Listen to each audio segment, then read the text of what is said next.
Welcome to the Popcorn Talk Network, for the online broadcast network that features movie discussion, news, and interviews. Press 1. Popcorn Talk. We talk movies.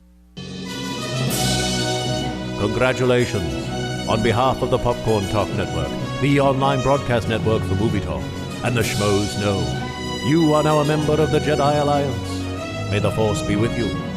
Always. Hello there, and welcome to Jedi Alliance, a celebration of the greatest saga ever told. And in about a week and a half, there will be so much more saga to celebrate. I am one of your hosts. My name is Joseph Scrimshaw. Here, as always, is your other host, the internet soapbox, Mark Donica. You can follow me on Twitter at SoapboxMark.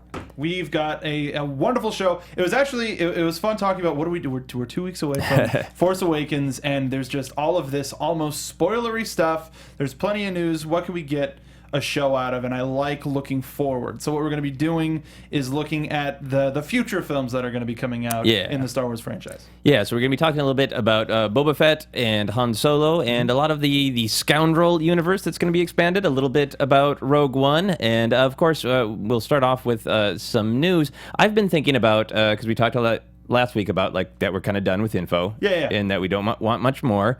And I've been thinking about, I hope that we develop as a culture a word different than spoiler, because the things that are coming out they aren't technically spoilers. There are things that are being officially released that you and I and other people like us just don't want to know. They're Star Wars TMI. Yeah, TMI.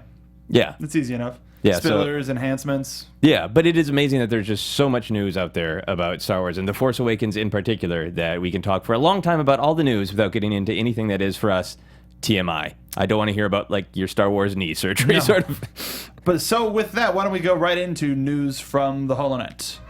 Let's start with the Google Cardboard released a special BB-8 version of its quote-unquote VR headset, and with it, a fun virtual reality experience based off of Jakku.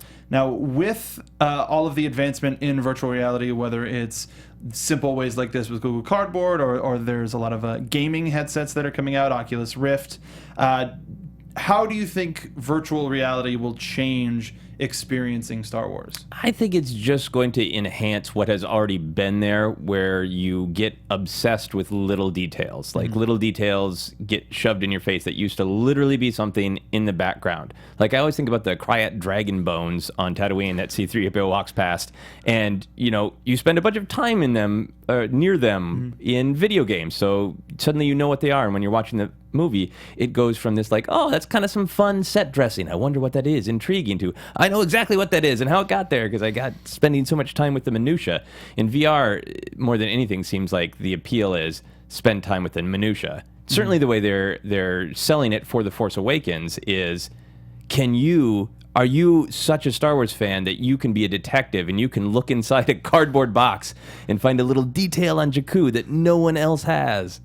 And little do we know, there's going to be a new planet introduced in Episode 8 called Minutia. And we'll be able to explore every single inch of Minutia. Now, can we take a step back and just make sure that I fully understand what Google Cardboard is? It is literally a branded cardboard box that you stick your own phone in and then attach to your head. That's precisely what it is. That is 100% what it is. The thing about the Google phones is they have the accelerometer in them, so you can, well, not in theory, in practice, export a video or a picture or an experience that's 360 degrees so that it can be viewed on that device in real time. So you can actually move it around, and more creators are taking advantage of it. Yeah. And now that more bigger brands are taking advantage of it, like Star Wars, I don't know if it'll fully permeate and become a permanent media solution, but it'll be fun. Yeah, I think it is a fun thing to experiment with. I'm a little iffy myself on virtual reality, and I feel like corporations want it to work, so they're selling it hard. So this whole thing, this amuses me. This might go down in history as one of these sort of, I can't believe they tried to do that to sell Star Wars. They made BB-8 cardboard box, not even the correct shape of his head. No, just strap it on your face and it'll work. No technology involved. You put your own phone in, strap it to your face, and Do it enjoy yourself. Jakku. The idea for Google Cardboard is here. This is virtual reality. You try it at home. It's super easy because you can't sell virtual reality unless you see it. Right. Like you can go, oh, that was so cool, but nobody will know. Like, oh, I have to trust you because it's such an experience. Like. Per person experience. Yeah. I also just find it funny with Star Wars, too, because personally, I don't need a box to utterly surround myself with Star Wars. No, I've successfully done that my entire life. Just putting yourself in an actual box. You don't need a phone and just be like, oh, where's the Millennium Falcon? A box of darkness and your thoughts. This is the dark side. So on top of that, while we were talking about the Han Solo movie, they're testing essentially anybody with a face who can speak. Over 2,500 potential actors have been or are in the process of being screened for Han Solo. Do you think such a wide net is a good or a bad thing? I think it's a great thing. I'm really glad that they're not just looking for unknowns or just looking for who is the hot young actor in the right age group, because I think we're going to get the best Han Solo out of it, and I think this casting needs a really, really unique set of skills. I don't mean Liam Neeson by that. It's like Liam Neeson's coming back into the Star Wars universe. You need a handsome, charming young man who can also kill people. That's what I'm saying. No, I feel like you do need a little bit of appearance that matches Han Solo. Definitely. And then on top of that, needing that exact mix. Like we were just talking about when we did our Empire Strikes Back watch-along, that's especially what Harrison Ford brings to the role in Empire Strikes Back is that mix of kind of great macho lines of like, never tell me the odds, but there's always that sort of... that honesty within it of like, I don't know how we're going to get out of this one. And in Empire Strikes Back, it's his line to line. He goes back and forth from that utter bravado to, we are screwed. Just like, actually, that's a good idea. It's my idea, though. Yeah. Like when 3PO tells him to fix a part of the ship, and he's like, whatever, stuff it. Hey, you should probably take a look at the power line, the power coupling. And no, he's great for something like that. And if somebody can isolate that type of a performance well enough, you don't necessarily need a sound-alike, definitely. Like there's the one kid who could do like a perfect Harrison Ford impression. Yeah. But you don't necessarily need that. Right. I think either way it opens up the possibility for either somebody who like somebody we all know who you never expected to be in the role, but they see something in him, or a completely new person. Yeah. Do you have a desire for who plays Han Solo? Do you have a casting in mind? Not a specific one. I think as long as they can do the part well. Yeah. Like, I mean, ever since I used to be huge on casting announcements until Heath Ledger in Dark Knight, because I was like, what are you doing?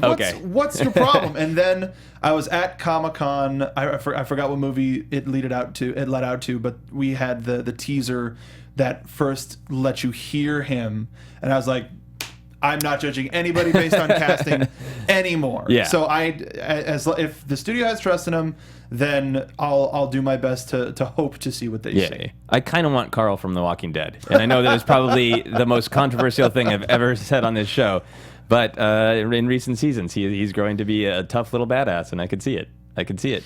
Needs a haircut, some coaching, but I think Carl could do it. Carl. That totally caught me off guard. All right, fair enough. Did you see him in amongst the list of screen tests? Yeah, he is one of the people who is being screen tested. Okay, cool. Excellent. I wouldn't have thought of it, but he's one of the people.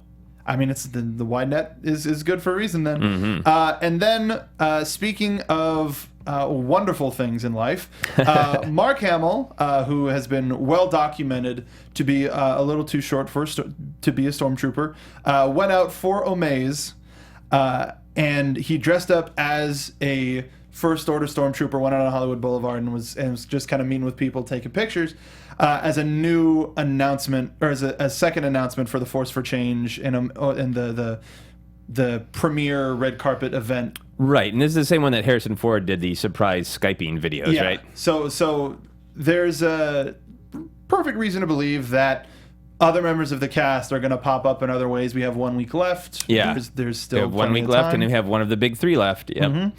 So with that, what other charitable actions or just fun appearances not Good Morning America notwithstanding. I mean, public appearances. Yeah. Would you want to see before the movie releases? Yeah, it's interesting because both of these have been based on sort of surprise of like people are Skyping, but they don't know Harrison Ford's suddenly going to pop in and go, hey.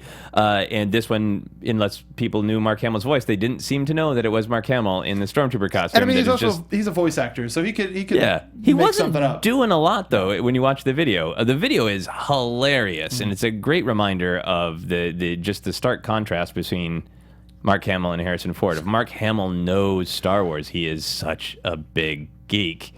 He has to lead the charge for a fandom. You know, he's literally the poster boy for Star Wars in many ways. So I feel like we need something with Carrie Fisher. So I think like Cocktails with Carrie. I think where you just get like you get like one sip of a drink, alcoholic or not, depending on your preference, and you get just a little bit of life advice. Or and going off of that, what if they open up like a cantina or like the Jakku cantina? Yeah. And then all of a sudden you turn around and Carrie Fisher's the bartender or something. Yeah. And yeah, no, I like that. I think she's maybe got to go door to door because all of these videos have been about surprise. So if you knock on your door, nobody answers their door anymore. But if they did for some reason, and just it's Carrie Fisher there. He said, offering free, unsolicited life advice. I'll give you some advice about your life. What problem do you have? Yeah. What's in your bar? Yeah. I would go for that. Cocktails with Carrie. That's good, and it's a real marketable name, too. Speaking of Carrie Fisher, she made an appearance on Good Morning America with America's new favorite sweetheart, Gary the dog. Now, the biggest thing that didn't even come... Like, we had to get a separate press conference for it, was Gary's involvement in The Force Awakens. Yes, there was a huge cry out for Gary to be involved in The Force Awakens because he made that interview extra amazing. Carrie Fisher herself made it incredibly amazing, but then Gary really, really was the cherry on top of that great interview. And I wanted him to be a Sith Lord. I want him to be the Sith Lord. I feel like that, to me, it makes as much sense as the Luke Skywalker theory that Kylo Ren is actually Gary. I like, or what if we have Supreme Leader Snoke? The face capture is just, it's a total like bull terrier head. Yeah. It's like, oh my god, it's a new species. Yeah, but J.J. Abrams confirmed, right, in the Star Wars press release that Gary is not in The Force Awakens. This interview was amazing. Again, just talking about like the big three and kind of the differences between them. And it's really cool to see not only the nostalgia of the characters coming back, but not even nostalgia, but like this sort of, we don't get a chance to sort of spend time with actor personalities who've been in our life and as a culture, and we kind of know, Mark Hamill's a big geek and a nerd, and he's been and around. Harrison Ford's kind of always been a little bit of a grump and a little bit of weird about Star Wars. He's certainly not being grumpy in his current appearances. No. And we all know Carrie Fisher's like well documented ups and downs with life and with drugs and with always having just this great acerbic sense of humor and wit about it. And it's really cool to just, as a part of There's a New Movie, get to spend time with those personalities. Yeah. And just sort of celebrate people who are in the later stages of their life just being awesome and killing it. And as she mentioned in the interview, like, were you excited to do the role? Like, getting a call after you reach a certain age in Hollywood, especially as a woman, wouldn't you say yes? Yeah, of course. And just in general, like, not seeing her through the pages of a book or through an audio book or seeing her really be herself and kind of off the cuff. Yeah. I 100% agree with you. Yeah, and I think it's too good of a time. It's really cool, in particular with Harrison Ford and Carrie Fisher, who are known for generally speaking their mind and having a pretty cutting sense of humor about Star Wars, which I think is great. But it's certainly a cutting sense of humor that can tend toward the I don't know why people love this damn space movie so much. Whereas Mark Hamill's always been like, I would have been in the theater anyway. Such a dork, and I love it. So it's great that they're just letting them be themselves, and it makes it that much more honest when they're saying, the movie's really good. Because I really believe that Carrie Fisher is uncontrollable in that she would say, yeah, Gary was bored out of his mind. It's a terrible film. But everybody's going to see it anyway. And putting it through the prism of, it was Gary's first movie. It was a little loud, but he seemed to like it. Yeah. And that's the thing, because we know these people from over the years, they wouldn't be able to put a fast one by us. No. And having Harrison Ford be really the first of the original trilogy, which is a funny way of putting that, or the original three, come out and say, it's a good movie, made everybody just ease back in their chairs a little bit and not carry. And now everybody's just sitting, waiting for the movie to start. Yeah. And the constant barrage of news is, we just start the movie. Just broadcast the movie on Google Cardboard. I would watch it on Google Cardboard. God, it's That's all worth over it. the place. I had one friend say to me, like, it's unnerving me a little bit that Harrison Ford is so happy. Like, he made the appearance on, like, Jimmy Fallon on the Tonight Show. Just remember him as a hot dog. Oh yeah, he did. Yeah, he did the dog. Kimmel one, and then he was demonstrating how the Millennium Falcon broke his leg door with an action figure, and a friend of mine was like, it unnerves me that he's not grumpy, but there's just a sparkle of madness in his eye that I'm really enjoying, where he just feels like he might say or do anything too. And I've gone on record, which is a weird thing to say, of saying that there are the theories that he may not be around for very much longer. And he was like, "Hey, if this is the only movie I get to be in, then I'll do whatever you want. Like, if you don't want me back for the other two, whatever you got, I'm here for you. I'm your guy." Yeah. Or if he really did reach a turning point with this and go, you know what, everybody loves it. Why do I hate it? Yeah. There's no reason for me. Whatever the reason is, I'm just happy that he seems to be enjoying himself. Yeah. And really quick, we don't have a graphic for this. I just saw it middle of last week and thought it was interesting. So there's a little bit of a casting news from the original trilogy that was pretty fun. You a fan of Akira Kurosawa and his movies? He does a good job. Seven Samurai, Yojimbo, Rashomon. Well, one of the stars from those movies, Toshiro Mifune, was reportedly, according to his daughter, offered the roles of Obi-Wan Kenobi and Darth Vader in the original Star Wars, but was worried it was going to look too cheap. And knowing how the Jedi and the Sith were kind of modeled after samurai and things of that nature, what do you think that would have brought a little? What do you think that would have brought a little bit more credence to that and made it a little bit more? I mean, people complain about the severe lack of different. What's the word I'm looking for? It's all white people. Yes, lack of diversity. No, diversity. Thank you. In the first movie, having Toshiro Mifune as the big bad or the ultimate good throughout that trilogy would have changed the tone in multiple facets. What do you think? Yeah, I mean, I think Vader only had so much of an impact because we don't see Vader as kind of as a person, and obviously he is voiced by somebody who's not a white person. So there is a little bit of diversity that's definitely kind of hidden by the mask and the character, but it's there in the casting. Obi-Wan, I think that would have been. There would have been many ripples in the Force. I mean, I think that would have been really cool to broaden out the galaxy a little bit by having some heroes who are not just lily white. Yeah. I wonder how much it would have affected all of the things that work so well in A New Hope. Because Alec Guinness changed his dialogue. There's great interviews and discussion of how he tweaked some of Lucas's sort of more gibberishy dialogue to, cut to the core of what matters to the character in those essential speeches to Luke about the nature of the Force. And as we were noting on our watch along of A New Hope, the way that his delivery of every line that affects the prequels is just perfect. Yeah. And it's obviously because he just the Jedi, the Force of peace and goodness. The drunk Obi-Wan Kenobi, drunk sleepy Obi-Wan Kenobi. Yep. But just that look of how exactly am I going to say that his dad died? I'll go with this interpretation.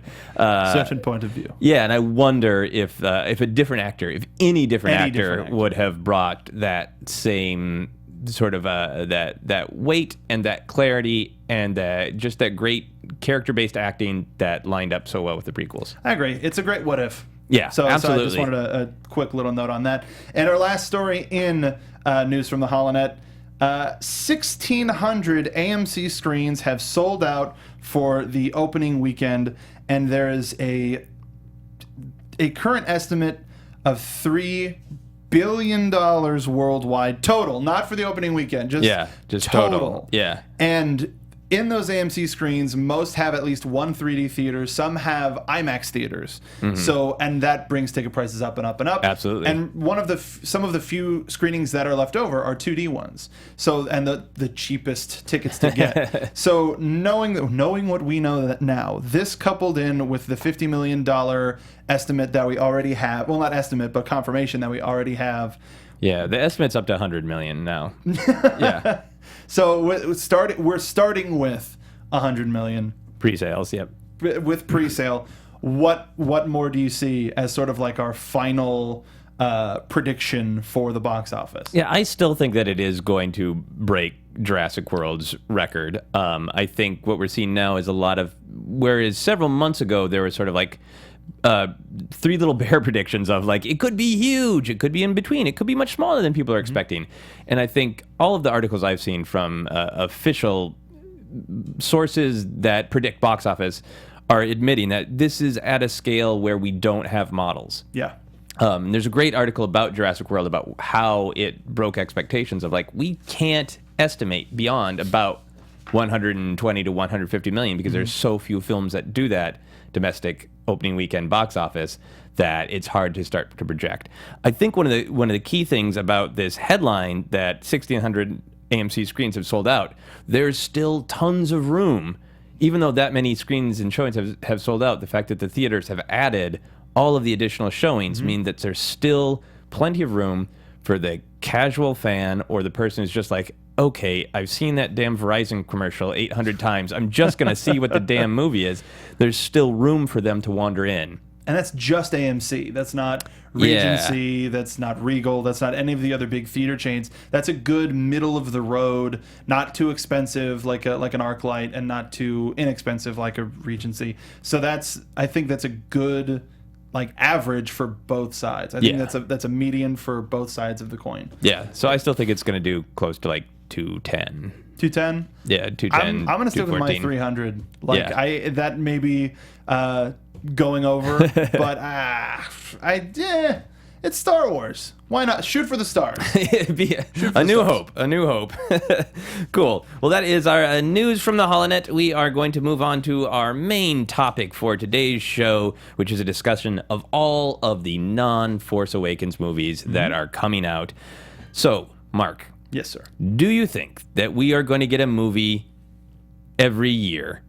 Is that Disney's ultimate goal? So we have this first cycle, or to borrow Marvel's parlance, this first phase, where we're going to get this new trilogy, and then we're going to get a movie in between each movie, and then in theory, a movie the year after this first trilogy ends. Do you think that Disney wants there to just be a movie every year, period? I think they're learning how much money how much of a money factory the Marvel movies are, and they're trying to make it a little bit more regulated, and by not having it all fit in within the same canon, and by not sticking to a certain set of directors, that they can go one movie a year. Whether that's something that everybody will come out to see, I think the anthology movies are going to be the ones that are really going to see whether this format works or not. Right. But I think it's 100% in Disney's wheelhouse. Yeah. Do you want a movie every year, or would you rather that they do sort of a phase, then let it sit for 5 years and then come back? I mean, I know that's insanity to say, like, one of the most successful entertainment companies ever that is just a machine at making money would go like, we could make one every year, but just for aesthetic reasons, let's take 5 years off. I kind of wish they would, but I don't think they're going to. How do you feel about it? I think for like the main saga movies, definitely take a break. I think if it's such a huge universe, and there's so many things that have been alluded to, so many things that fans want to see reemerge from the Legends canon, that you can make your Rogue Ones, but then you could also make a movie about Thrawn, or a trilogy about Thrawn, or anything. Make a Lost Stars movie. Make a this, make a that, where it has the framework of stuff that we're familiar with, but it's new characters, new adventures, and it makes it that much wider. Yeah. So, in terms of Disney wanting to follow the footsteps of the Marvel Cinematic Universe, obviously they see like the power of, wow, we can just. It's almost the meeting of movies and TV shows, because it's not a new movie. It is a new movie and it's also just the next chapter. And they've gotten the Marvel movies to the point where, yes, you're seeing a totally different movie, but they are all in a forward-moving narrative. In general, they're not jumping around in time too much. They do a little bit, but even when they do, they're using the Infinity Stone MacGuffin to keep everything being a sort of forward-moving narrative. In the movies, yeah. Yeah, whereas Star Wars needs to kind of jump around, and it needs to keep the trilogy as the main story and keep it separated from just flying around all over time and space with the story. How do you think that they can approximate that same kind of forward narrative? Do you think they need to introduce like MacGuffins that move through space and time? No, I think you put it the best. The original trilogy is our middle ground. It's our stamp. We move this. We move, it's like Back to the Future, 1985. It's 30 years in the past, 30 years in the future, and not really anything in between. Yeah. So if you stick to that, if they want to do a 10, 11, 12, which is, I mean, we're not even on 7 yet, but and we don't even know how that story resolves. Yeah. But if that is the case, then that middle ground starts to move around. I don't think we need like a time travel MacGuffin. Let's just go to that part in time and see that. Because like maybe in 20 years from now when Ewan McGregor is starting to get a little bit gray, maybe that's when we get our Obi-Wan standalone film. Like who knows? Like we can work within time. Star Wars fans are like, you wouldn't think it, but they're pretty patient. Especially waiting however long for the prequels, and then the prequels happened, and now going, oh, we have more. Oh, sure, yeah, no, we'll wait. Yeah, and I mean that's what seems like a challenge to me. Like I have no doubt that Disney can do it. I have no doubt that there is a fan base for it. They can pump out a movie every year, and they will make it work somehow. But to me, it's really intriguing because waiting has always been a part of Star Wars, and also a sense of nostalgia. I mean, that's what made when A New Hope was brand new, and when it wasn't called A New Hope, when Star Wars came out in 1977, it tapped into a sense of nostalgia. And now here we are all these years later, and we have legitimate nostalgia for a movie that was successful because it sold us the feeling of nostalgia. To think about, you know, that kind of story and how all of the marketing for The Force Awakens has been sort of like generational. For every generation, there's a story.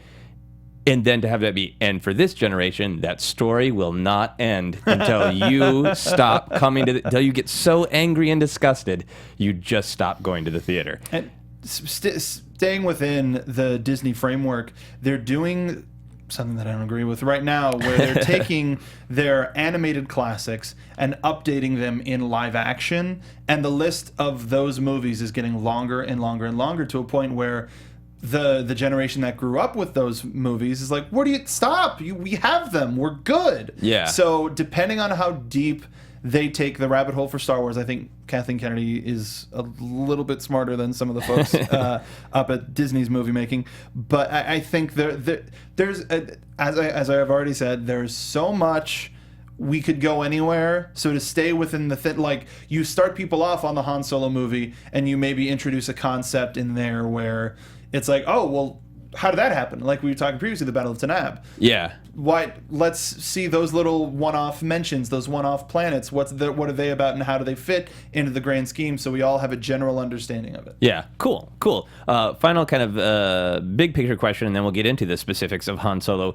Do you think Disney should go back to the Lucasfilm plan to release the original trilogy and the prequels in 3D? 100%. Like starting with the prequels from a social standpoint may not have been the best strategy. I think if you but then you go into question of the release, how do you show your kids really whatever. If you go maybe 4-1, 5-2, 6-3, or 1-4, whatever. Yeah. If you the Renegade, is that what you were shooting for? And I don't even know the names of them all. I was just throwing them out there. That's crazy. Okay.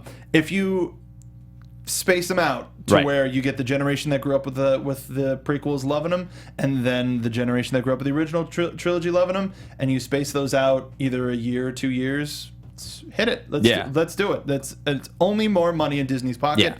And as far as I know, the transfers are already done, right? I think only Phantom Menace, and I think they had started on Attack of the Clones, but I don't think the rest are done yet. But who knows? Okay. I could be wrong. I would certainly rather see them in a theater with other human beings than strapping a cardboard box to my head and seeing them in that fashion. Fair enough. So let's talk a little bit about Han Solo. Do you want the Han Solo story to be kind of just a random Han Solo adventure, or do you want it to be more of an origin story? Just off the top of my head, just give me a story in his life that makes him turn the corner of what kind of a man he decides to be for the rest of his life. Yeah. Or the event that makes him go a little bit more scoundrel, but you have to see the goodness in him. If they do an origin story, I think it would be maybe a little bit too heavy-handed. Yeah. The one thing that you when you said a certain set of skills, that made me think, well, you know what? What if he's growing up and he meets a Jedi named Qui-Gon Jinn, who's wondering, his master's leaving him with all of these thoughts, and we get like, if it's Han Solo as a child with a little bit of guidance from the Jedi, and Qui-Gon does something that's like we see in the prequels, it's not necessarily the Jedi way. Yeah. That's how he starts getting the ideas of the hokey religion and the this and the that, and then that makes that a little bit like... I would love that. That certainly won't happen, Of and it course would not. infuriate people. 100% no. But oh man, would I love a little sort of basically taken in Star Wars with Qui-Gon and Han Solo. Because then we get a little bit more Liam Neeson as Qui-Gon Jinn, and maybe a little bit more justice to the character. Absolutely. Kathleen Kennedy had a quote in an interview where she was kind of saying that it was both a random adventure and an origin story. Obviously, they're going pretty young because they're looking at casting. They're looking at late teens, early 20s, maybe up to 30, but certainly not past that, which suggests like this is several years before A New Hope. And Kathleen Kennedy said, well, we're trying to find an adventure that shows us a little bit about who he is. And I think she's being very savvy. She also said, but we don't need to answer every question. We don't want to answer questions that people don't care about, which I feel like was a nod to saying, like, don't worry, we're not going to do the thing that some fans didn't like in the prequel, which is, hey, this fun, mysterious thing, here's this really specific, pedantic reason it happened. And I can understand that. I don't know how many people read there was a trio of books in what is now Legends that was written by an author named A.C. Crispin.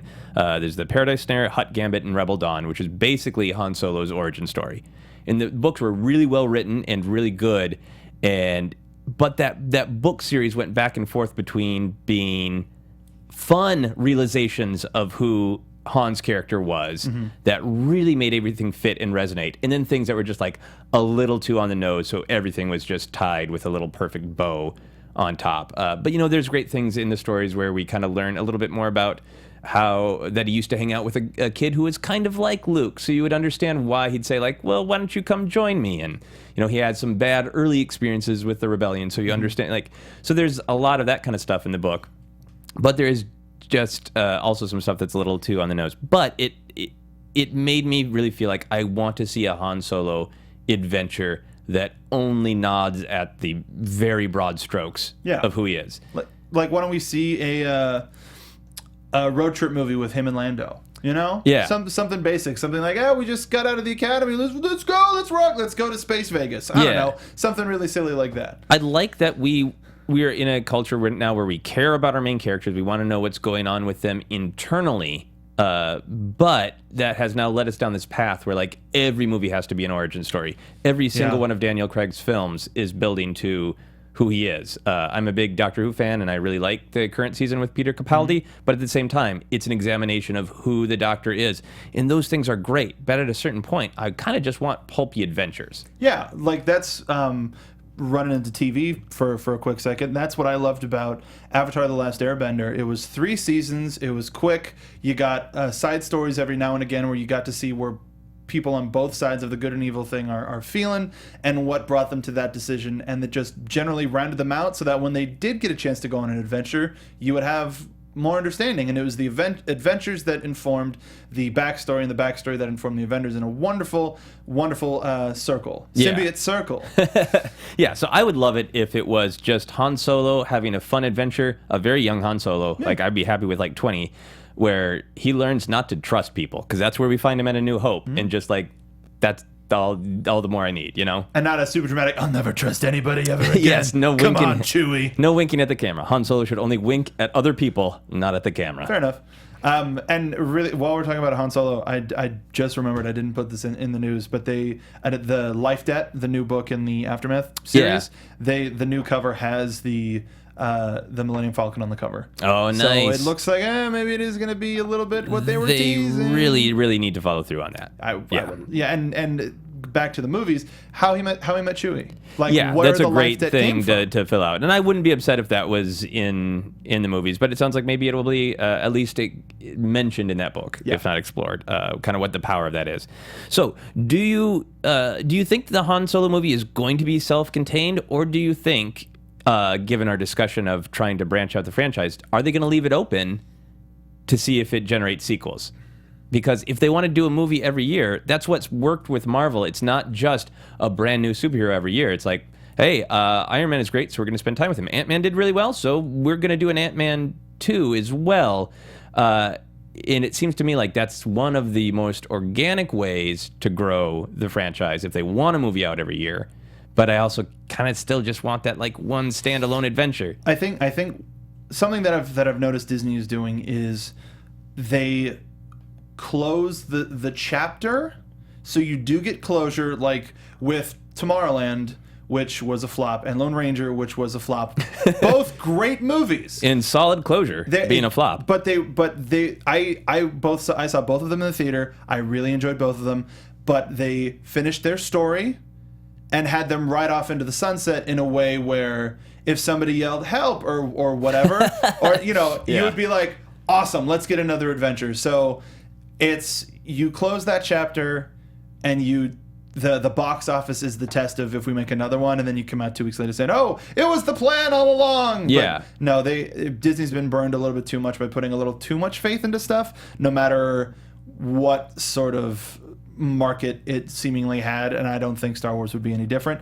Personally, I would like it to be just a one and done. Yeah, and I think Rogue One is going to be a one and done because it's backing itself right up to A New Hope. Not going to see Rogue 2? I don't think we're going to see Rogue 2. 2. Rogue 2.5. You know, I guess if the characters are really popular, we could certainly see other adventures of those characters, but also I would like that to be a one and done, and I think it is going to be the testing for Disney of how much money do we expect to make? How much money do we want to make? Because obviously they want to make as much money as possible, but they also, I would imagine, want to be able to make like it's this scale movie. Like Ant-Man was not as expensive. No. And they didn't expect it to be a huge blockbuster. It made its money, and they were happy. Yep. So not budget. everything has to be a blockbuster, No. but Rogue One will be a good test of that. I think the only thing it would connect to would be Boba Fett. That would be the only thing that I could see it feasibly connecting to, so you could have both of those be bookends of each other. Oh, yeah. I think that would be great. We've talked about this a little bit on the show, but I don't think I've had your opinion. Do you want there to be a lightsaber at all in Rogue One?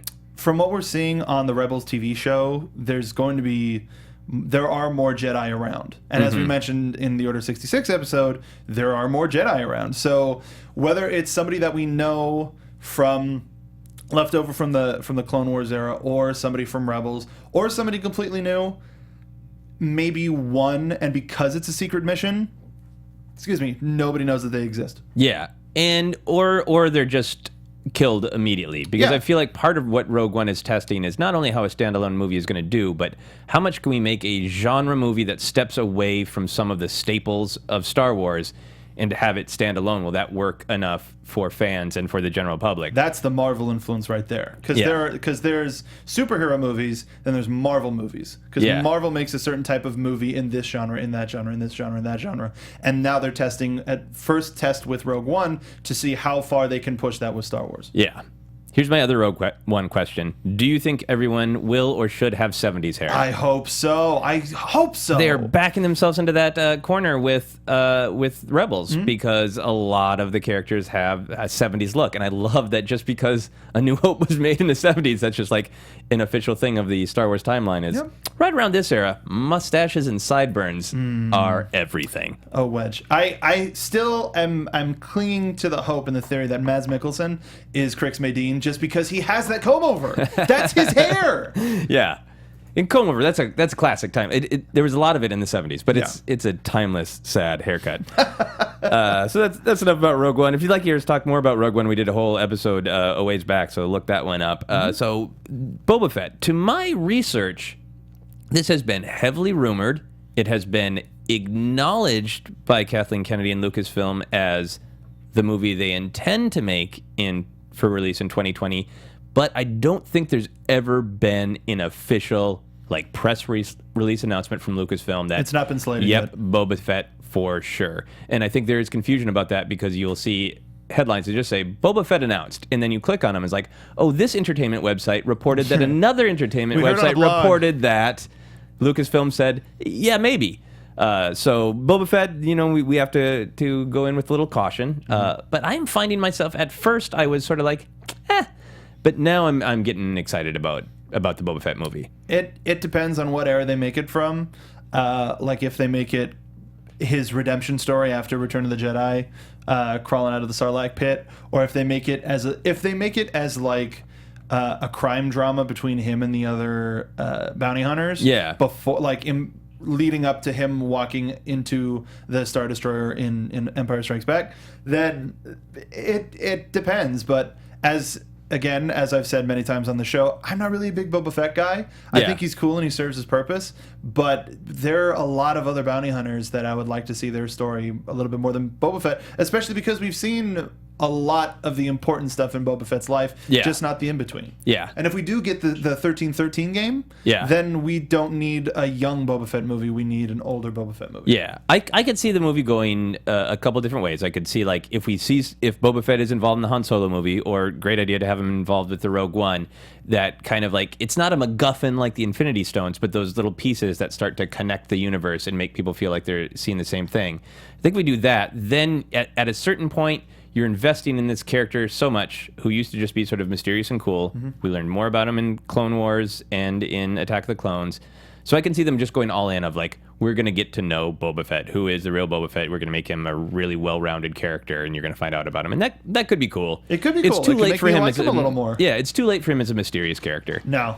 Take the mask off. We know what you look like. Yeah, we know what you look like. Take it off. Demora Morrison would be great. Yeah. But the Boba Fett movie that I think I would pitch, which would be cool, is to get back to that mystique a little bit, where it's mostly the story of him hunting a character that we don't like. So that it makes us like Boba Fett a little bit. Because in theory, bounty hunters can be sent after anyone. So if we meet somebody that we just hate as a character, and then we're just following Boba Fett's fun adventure trying to bring this jerk in. You just... What... So what if it's he has to get a bounty to save somebody important in his life, and he has to do a race against another bounty hunter, and that other bounty hunter is Cad Bane.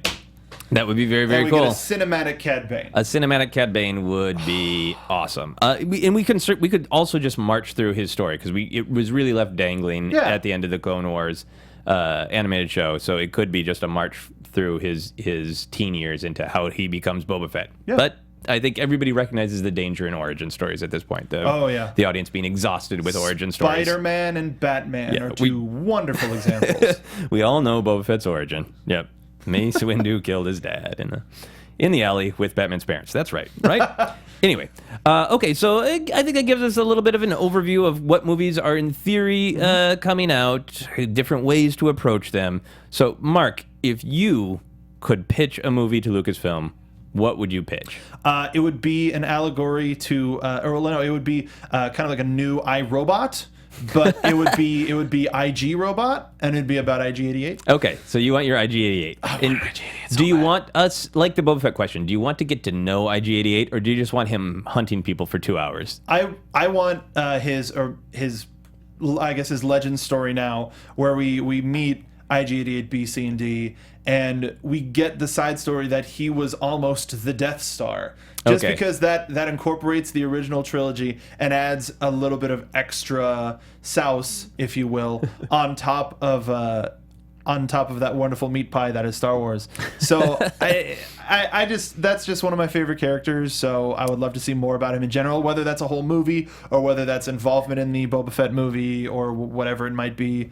More IG88 would be great. Yeah, well, yeah. We called this episode "Attack of the Scoundrels" because I feel like the key to what they're doing in their first attempt to branch out is just spending more time with that side of Star Wars, which is really cool. But the movie that I would pitch is Obi-Wan's next to last adventure. Yeah, I've talked about it on the show before. I think after the success of what I think will be the success of this trilogy and of these movies that are very, very tied to classic trilogy canon, I think they can get a little bit more brave with their prequel embracing. Yeah. And I would love to see Ewan McGregor back in that role, and I would love to see, I think I've pitched this on the show before, I want to see a time where he is tempted to leave Tatooine and be part of the galaxy again and go on like one final adventure.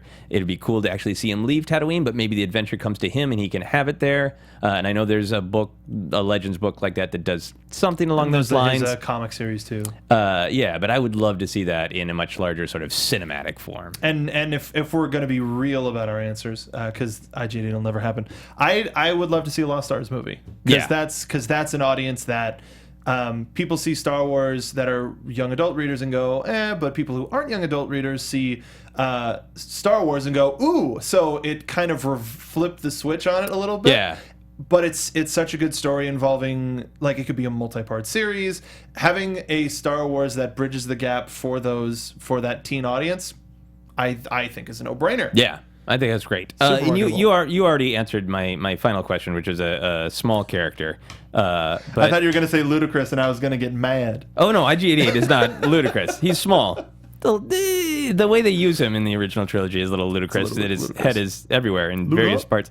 But you know, if we're gonna go ludicrous, I would like to see Jarl Poof, the long-necked Jedi, and see his origin story. Yeah.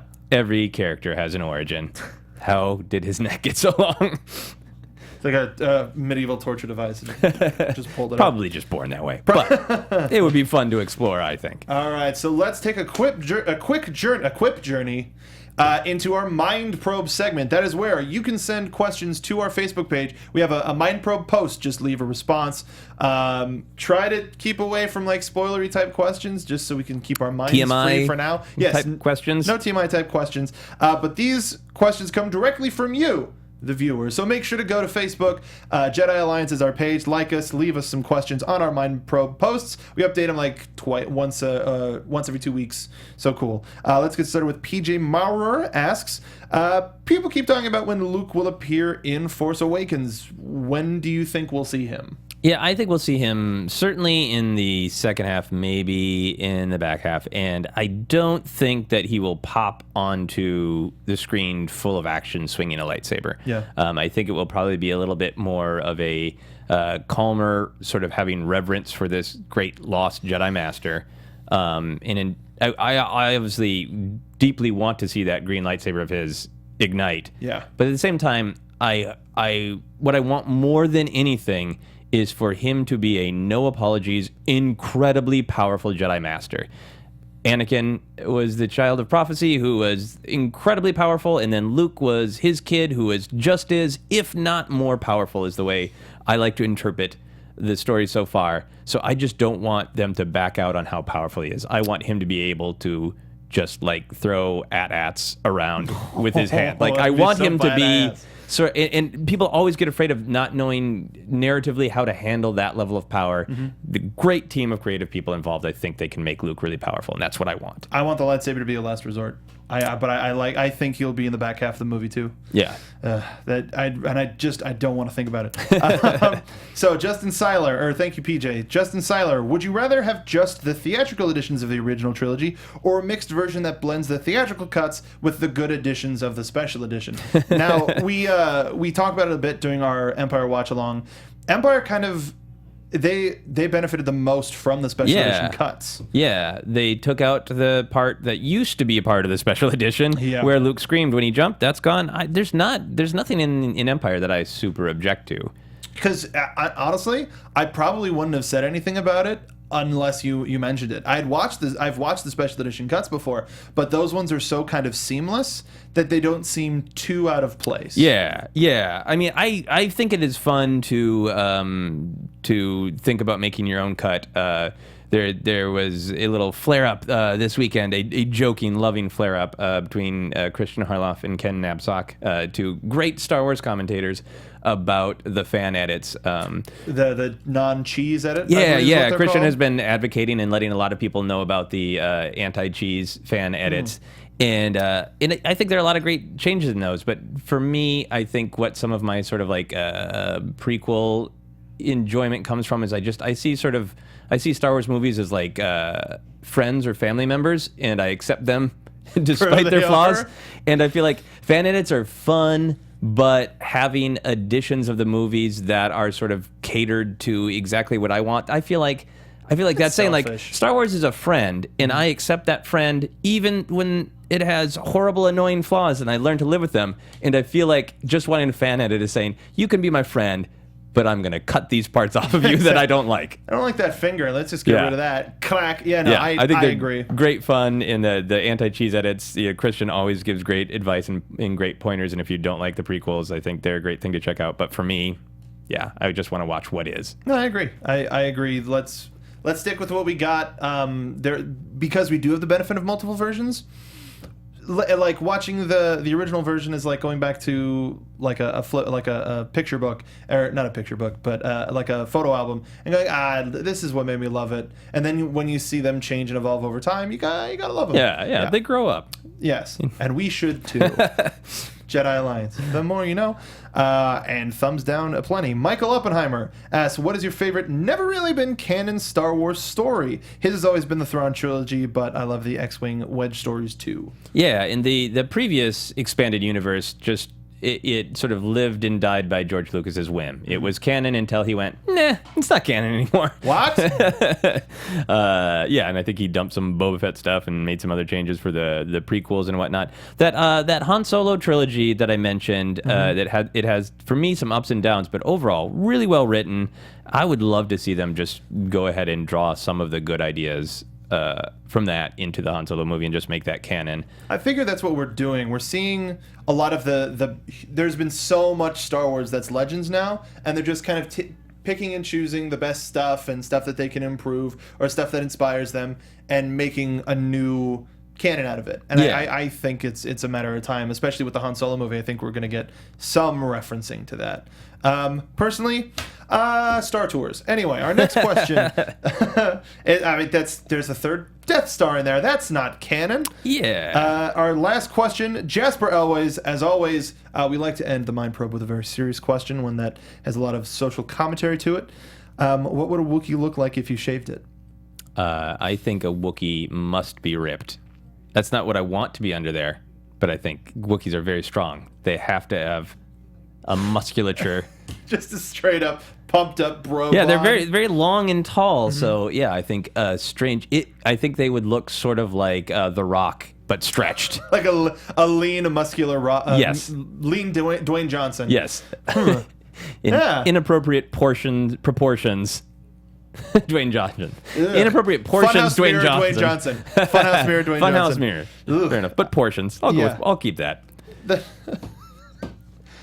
you have any naked Wookiee thoughts? Well, plenty. But and you can buy a Wookiee erotica at a book stand near you. A fun thing for you Pokemon fans out there. It's like what you imagine Diglett would look like. He's just a head with just a ripped muscular body under it. That was your Mind Probe for this week. Remember, go to Jedi Alliance on Facebook and leave your questions, and we will read them on the show and give you a shout out. Thank you to everybody who submitted this week. Yeah, so we are going to move on to our Duel of the Fates. We'll summon the Force energy. So powerful.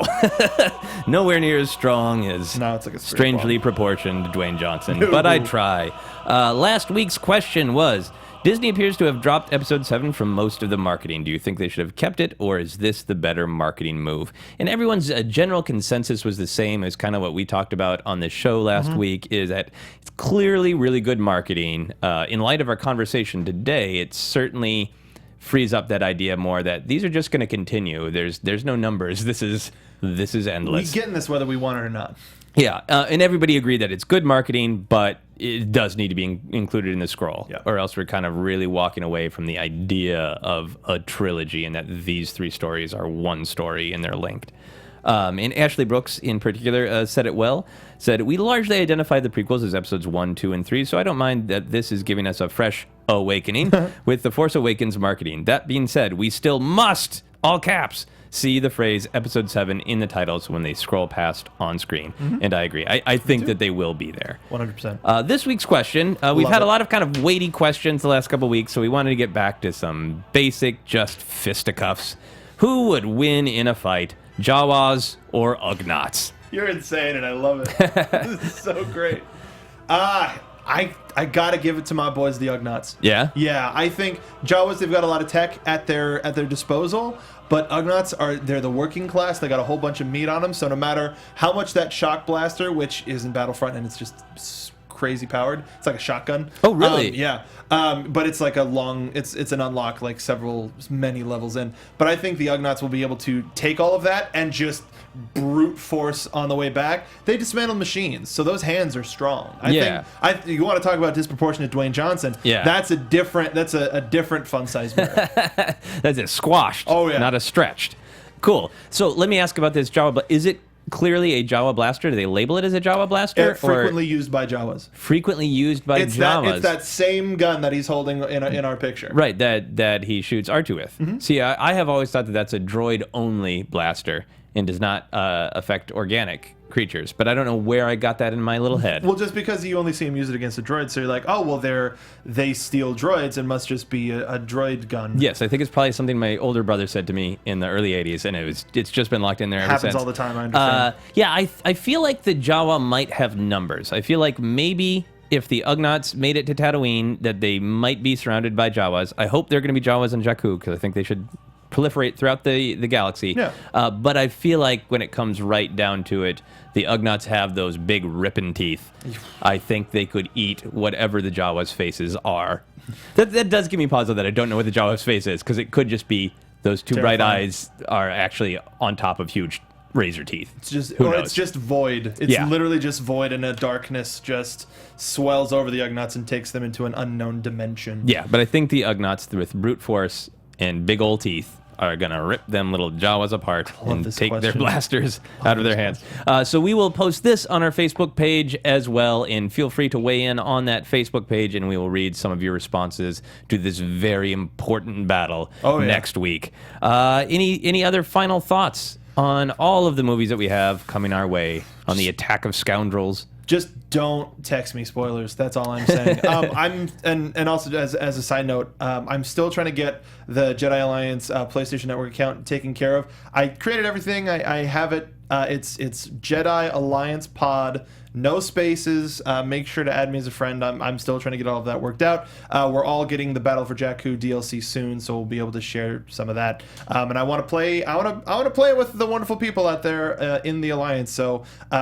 Let me know on Twitter how that's all going, and I'll try to guide you through the friend adding process. Awesome.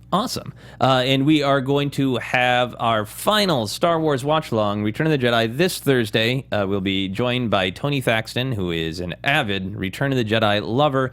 If you haven't checked those out, feel free to check them out. We've done them, obviously, for all of the movies up to Return of the Jedi. And a special thanks to the people who have commented, I'm not even syncing up the movie. I'm just watching you guys watch a movie, which is amazing. Thank you guys very much. It's been a ton of fun to do. So this Thursday, 11 a.m. Pacific time, you can join us live, or, of course, they exist on YouTube forever. Mark, do you want to plug yourself before we go? That's the personal question, isn't it? You can follow me on Twitter at SoapboxMark, doing a whole bunch of stuff at this network and at our sister network, AfterBuzz TV. Next Monday, Video Game Movie Anatomy. We're doing Wreck-It Ralph. It's Christmas. We're letting this one go by. And then I'm on the Jessica Jones After Show, which is actually going live 5 minutes ago. So I'm going to run in there as soon as the show's over. And WWE stuff, just follow me on Twitter and you'll get all of that sweet biz. Excellent. You can find me on all of the social medias as at Joseph Scrimshaw. I have a bunch of shows coming up. I have a new holiday-themed comedy album out, and I have a totally different podcast I do called Obsessed. There'll be a new episode out tomorrow, so you can find out about all of that stuff on my personal website at josephscrimshaw.com. Thank you for watching and or listening to Jedi Alliance. You can visit popcorntalknetwork.com to find a nice list of all the past episodes of Jedi Alliance and links to both YouTube and iTunes. Please also follow us on Twitter and Facebook at Jedi Alliance for all the us-related news. This has been Jedi Alliance on the Popcorn Talk Network. We talk movies. Thank you for listening, because many Bothans died, perhaps killed by Ugnaughts, to bring us this information. Ugnaughts!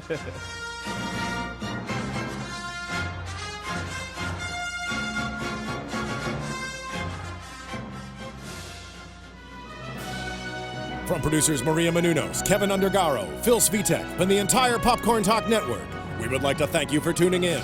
For questions or comments, be sure to visit popcorntalk.com. I'm Sir Richard Wentworth, and this has been a presentation of the Popcorn Talk Network. The views expressed herein are those of the hosts only and do not necessarily reflect the views of the Popcorn Talk Network or its owners or principals.